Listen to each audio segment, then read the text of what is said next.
debate training program. My wonderful students from Texas, Houston private high school, each representing their respective school. And they are giving us a very unique debate program on genetic engineering, genetic therapy, and movies. They developed the topic themselves. Let us applaud my wonderful students. Amaze us. Go ahead. Finish. Click this. Okay, go. Now, today Loud and clear. today we will be talking about genetic modification and how movies portray them in as bad things and good things, you know. Now, to start off, let's talk about the cons because we have a lot to talk about for that. In X-Men, Magneto, he tries to turn humans into mutants, and we only had one person who experienced that. And what happened to them? He turned into pudding. Yeah, let's just say that's what happened to him. And now the thing about this is when you modify someone's genetics, even if it goes well, there is always going to be a downside to it. It's not like you're just going to get a gift with like no downside. It's not just a benefit. There's always something else to it. And that can also be applied to real life as well because oftentimes there's a really big discussion going on um, with the ethics of genetic engineering and see if we want to taper with what nature has built for us for the past 2 million years our species have existed for so far. And then we're also trying, and also the field of genetic engineering is not as well researched as other stuff. So if we want to go way more ambitious than what we can do with genetic engineering right now, it could probably lead to very unforeseen consequences. Yeah. We could also say when it comes to genetic engineering, sometimes the benefits can outweigh the cons.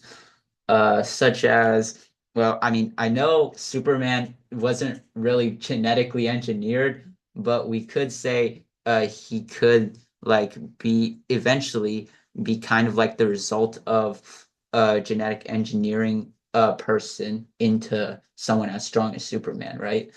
Now, Superman, he has lots of benefits comparing him to humans, super strength, super speed, laser eyes, all that. Downside, kryptonite. We all know that.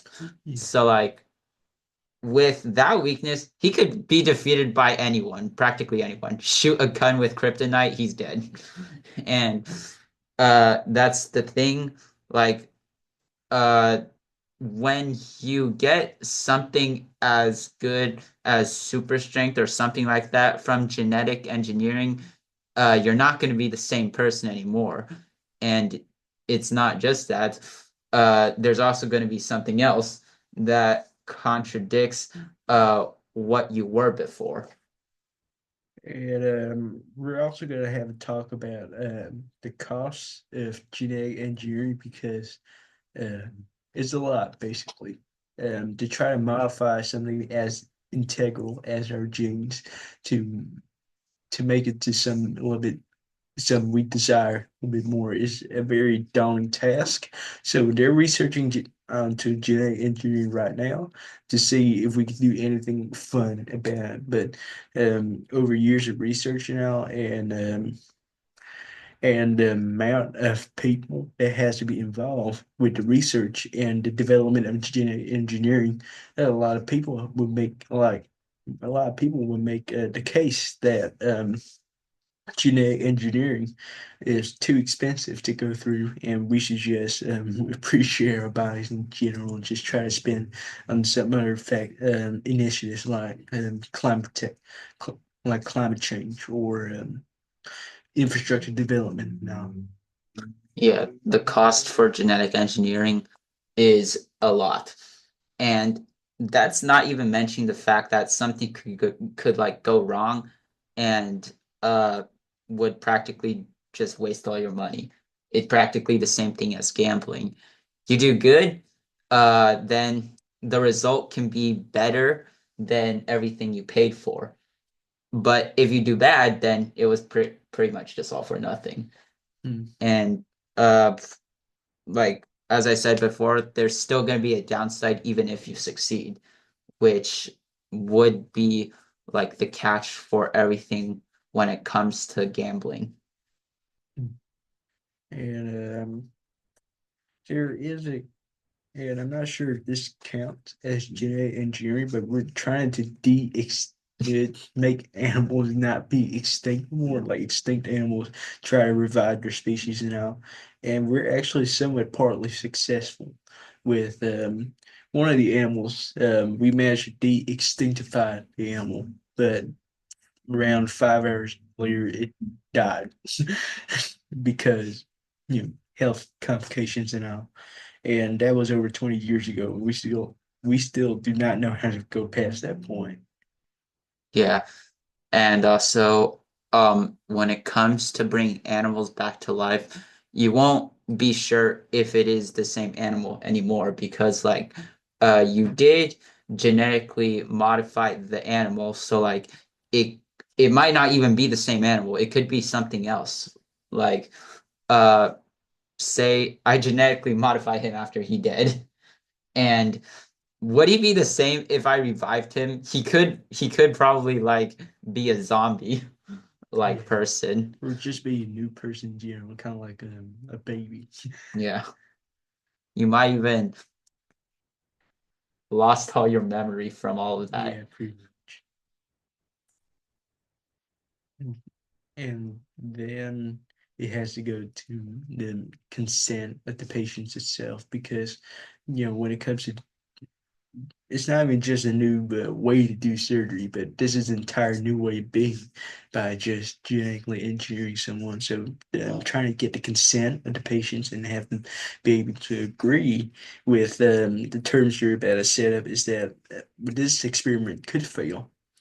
This procedure could go wrong, and something may go wrong with your body forever. It just seems to be too much of a risk to see the benefits come through with it. Yeah, it's best to make sure that you are actually right about if you succeed in what you're trying to do because you can't just gamble away the money. You have to be sure that it will work, which is another con of like genetic engineering, probably the biggest con, because if you mess up, the result can be really devastating. You could improve someone, but what if they like lose control of their new like genetics and just make everything worse after what you did? Yeah, and and in the end, I think we can both agree that genetic engineering will take a very long time to just try to make it safe. So it's best that we try to focus on the problems now, which is climate change, infrastructure projects, and try and improve the healthcare systems for half the world because half the world don't they only have clean access to drinking water or nor the proper hospitals to take care of them. And if we're focusing on some that is very ambitious but is only for rich people, kind of like genetic engineering, I think we will lose sight of all the more important problems in the entire world now. That Yeah. So in conclusion, we could all say that genetic engineering is going to take a lot more time than we think for us to finally get used to it. and I'll see you. See you later.